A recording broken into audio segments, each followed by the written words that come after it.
pagi anak-anak, Shalom. Miss berharap keadaan kalian sehat-sehat semua. Dan pagi ini Miss mengajak kita untuk menyembah Tuhan, memuji Tuhan. Mari masuk dalam hadiratnya dalam pujian dan penyembahan. Mari juga kita berharap menyiapkan hati kita untuk firman Tuhan yang sebentar akan ditabur. Biar benih firman yang ditabur itu masuk, bertumbuh dan berbuah dalam hidup kita. Terima kasih ya Tuhan, terima kasih. Kami memerlukan Engkau Tuhan di dalam kehidupan kami. Kami mau berkata kalau kami memerlukan Tuhan di dalam setiap segi hidup kami Tuhan. Terima kasih Tuhan.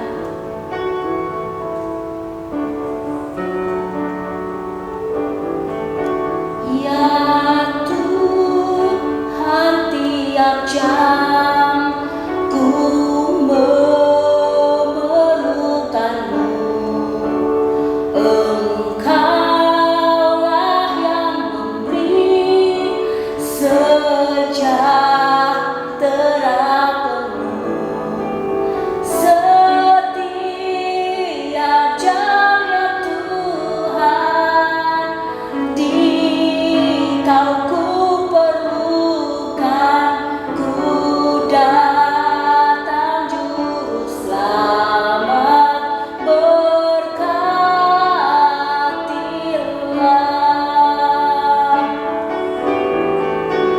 Ya Tuhan, tiap jam ku memerlukan-Mu.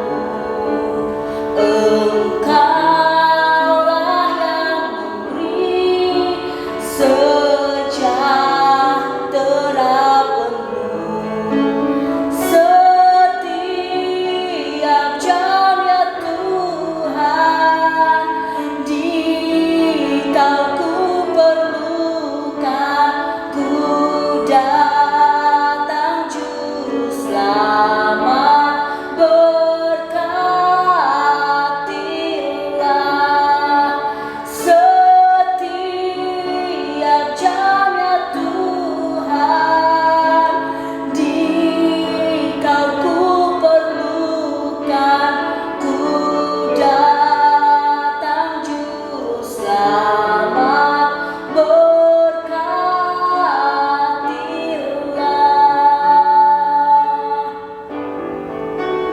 Ya Tuhan, tiap jam ku memerlukan-Mu. Engkaulah yang memberi sejahtera penuh. Setiap jam ya Tuhan, di Kau ku perlukan, ku datang juru selamat, berkatilah.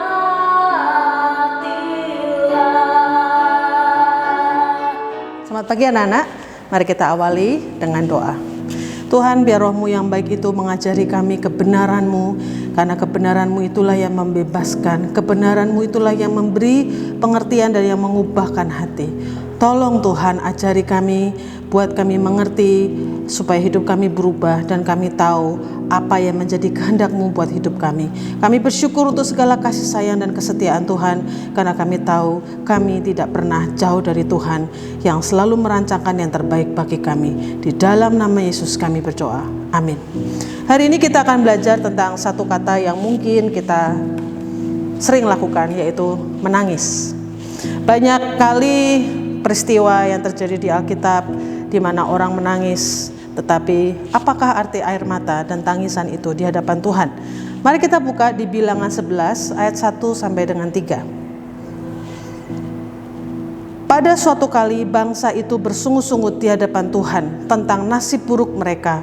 Dan ketika Tuhan mendengarnya, bangkitlah murkanya.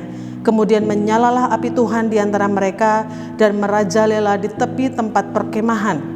Lalu berteriaklah bangsa itu kepada Musa, dan Musa berdoa kepada Tuhan, maka padamlah api itu. Sebab itu orang menamai tempat itu Tabera, karena telah menyala api Tuhan di antara mereka. Lalu ayat keempat, orang-orang bajingan yang ada di antara mereka kemasukan nafsu rakus, dan orang Israel pun menangislah pula serta berkata, siapakah yang akan memberi kita makan daging? Kita teringat kepada ikan yang kita makan di Mesir dengan tidak bayar apa-apa, kepada mentimun dan semangka, bawang prei, bawang merah dan bawang putih. Tetapi sekarang kita kurus kering, tidak ada sesuatu apapun kecuali mana ini saja yang kita lihat. Dari ayat ini kita belajar bahwa bangsa Israel menangis di hadapan Tuhan karena mereka menangisi keadaan mereka. Bukan karena mereka menangis sebab ada api Tuhan yang telah menyambar begitu rupa di antara mereka, tetapi mereka menangis karena keadaan mereka. Tangisan yang seperti ini sayangnya tidak akan mengubah apapun dalam hidup mereka. Dan ini adalah jahat di hadapan Tuhan. Bukankah seringkali kita ini menangisi keadaan kita? Menangisi karena mengapa kita mendapatkan nilai jelek, mengapa nasib seperti ini, mengapa hidup susah. Tapi bukankah kita harusnya mengecek hidup kita? Apakah kita ini di situasi yang tidak enak karena kesalahan kita, atau memang karena rencana Tuhan dan proses Tuhan yang harus kita jalani? Menangis belum tentu pertobatan, tapi menangis bisa jadi karena keadaan yang begitu menyesakkan, dan yang tangisan itu tidak akan membuat apa-apa, tidak akan mengubah yang di dalam ini untuk bertobat, tidak akan membuat Tuhan bertindak, tidak akan membuat Tuhan turun tangan dan menolong. Tapi bagaimana dengan tangisan yang seharusnya kita naikkan? 2 Raja-Raja 22 ayat 18 sampai 19. Ini adalah satu contoh bagaimana sebuah tangisan dan air mata membuat Tuhan bertindak, bahkan mencabut kutuk yang ia sebelumnya rencanakan. Tetapi kepada Raja Yehuda harus kamu katakan demikian. Beginilah firman Tuhan Allah Israel mengenai perkataan yang telah kau dengar itu, oleh karena engkau telah menyesal dan engkau merendahkan diri di hadapan Tuhan pada waktu engkau mendengar hukuman yang kufirmankan terhadap tempat ini dan terhadap penduduknya, bahwa mereka akan mendahsyatkan dan menjadi kutuk, dan oleh karena engkau mengoyakkan pakaianmu dan menangis di hadapanku, aku pun telah mendengarnya. Demikianlah firman Tuhan. Jadi ada orang yang menangis karena menyesal, remorse, menyesal karena sikap hati, karena keputusan, karena kesalahan yang telah ia lakukan. Maka ia tahu itu menyakiti hati Tuhan, maka dia tahu dia kehilangan hubungan dengan Tuhan. Itulah yang seharusnya menjadi alasan kita menangis, bukan karena keadaan. Dan kita lihat dari ayat ini, Tuhan berkata, oleh karena engkau menyesal, merendahkan diri, mengoyakkan pakaianmu dan menangis di hadapanku, aku tidak akan melakukan segala kutuk yang akan kulakukan kepada bangsa ini. Tangisan yang seperti ini, air mata yang seperti inilah yang berharga di hadapan Tuhan, karena ini adalah air mata pertobatan. Saat kita bertobat, itu artinya kita mengerti betapa bodoh dan betapa konyol segala keputusan yang kita buat hari itu, sehingga Tuhan memalingkan wajah, sehingga kita kehilangan jatah dan kesempatan yang Tuhan berikan. Itu yang seharusnya menjadi penyesalan dan air mata kita, bukan karena keadaan. Mudah bagi Tuhan untuk mengubah keadaan kita, semudah ia membalikkan telapak tangan. Tetapi apakah kita ini mau keadaan berubah, atau kita ini mau mendapatkan kembali perkenanan Tuhan? Itu pertanyaannya. Seringkali banyak sekali anak Kristen, orang Kristen, anak-anak Tuhan, mereka hanya ingin ditolong Tuhan supaya mereka keluar dari masalah, bukan karena ingin ditolong Tuhan supaya mereka makin mengenal Tuhan, supaya mereka mengerti jalan-jalannya, supaya mereka mengerti hatinya. Kekristenan adalah soal hubungan. Kekristenan bukan berarti semua mulus dan semua enak ikut Tuhan, Tuhan pasti menolong. Bukan itu yang inti dari kekristenan. Dan bahkan hati yang remuk dan hati yang koyak pun orang bisa mengalami. Kita pernah dengar kata remuk hati, kita pernah dengar kata patah hati. Tetapi itu belum tentu menimbulkan pertobatan.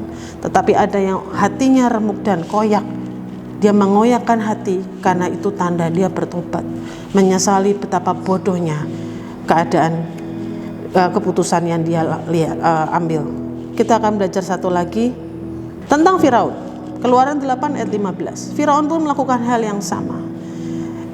Sudah banyak kali tulah yang terjadi atas seluruh Mesir, dan setiap kali Firaun bertobat, sepertinya bertobat, dia berkata, aku bersalah, lalu tulah selesai. Lalu akan lagi tulah kedua, tetap terjadi karena Firaun berkeras hati, dia tidak mau melepaskan bangsa Israel keluar dari perbudakan. Ayat 15 dari Keluaran 8. Tetapi ketika Firaun melihat bahwa telah terasa kelegaan, ia tetap berkeras hati. Kelegaan berarti masalah selesai. Kelegaan berarti dia sudah lepas dari keadaan yang begitu menyesakkan. Dan cukup sampai di situ, ia hatinya tidak pernah berubah. Karena keadaan sudah beres. Karena Tuhan sudah menolong. Karena ia tidak lagi terjepit. Bukan itu kekristenan, bukan itu inti daripada hubungan dengan Tuhan. Bukan itu inti dari hidup ini. Hidup ini bukan masalah, tidak ada masalah. Hidup ini bukan tentang semua baik-baik. Hidup ini tentang mengenal Tuhan. Hidup ini tentang saat kita berbuat salah, kita menyesali, kita mengerti kesalahan kita belajar dari kesalahan kita mengerti betapa bodohnya dan betapa lemahnya kita, sehingga kita berteriak kepada Tuhan, minta ampun dan meminta Tuhan tidak memalingkan wajahnya. Bukan kelegaan yang kita cari, tetapi sungguh hubungan yang kembali dipulihkan dengan Tuhan. Sebab kita mau Tuhan, bukankah kita mau Tuhan memberkati karena Ia mencintai, bukan karena Ia terpaksa memberkati, bukan karena kita merengek-rengek minta diberkati, bukan karena Dia tidak tega dengan kita saja, tetapi karena Dia tahu kita mencintai Dia, karena cintanya sangat besar buat kita. Mari kita belajar, kita mengerti apa artinya dari pertobatan sejati, apa artinya dari air mata dan menangis di hadapan Tuhan, bukan karena keadaan, tetapi karena kita mengerti, kita menyesal betapa bodohnya keputusan yang telah kita ambil. Itulah pertobatan. Mari kita berdoa. Tuhan, seringkali kami menangis, bukan karena kami sudah mengerti inti dari masalah dan dari kesalahan kami, bukan karena kami mengerti betapa kami telah bodoh dan menyakiti Engkau dan bahkan kami telah kehilangan sangat banyak, tetapi seringkali kami menangis dan kami bilang ampuni Tuhan karena kami terdesak dengan keadaan yang diakibatkan daripada dosa kami hari itu. Tuhan, ampuni kami karena pertobatan kami tidak sejati. Tolong Tuhan, terus berbicaralah dalam hati kami. Jangan pernah lepaskan hati kami daripada kami sendiri untuk melakukan apa yang kami anggap baik. Tuhan, kami ini butuh Engkau. Kami ini Tuhan tidak bisa jalan tanpa Tuhan. Tolong Tuhan, bahkan di hari-hari seperti ini, kami mau percaya apapun yang terjadi, kesulitan, kesesakan, bahkan keadaan terjepit di masa pandemi ini, kami mau tetap percaya kepada Tuhan. Karena kami tahu kami punya hubungan dengan Tuhan. Karena kami tahu Tuhan tidak pernah membiarkan yang dikasihinya sendiri. Terima kasih Tuhan, di dalam nama Yesus kami berdoa. Amin.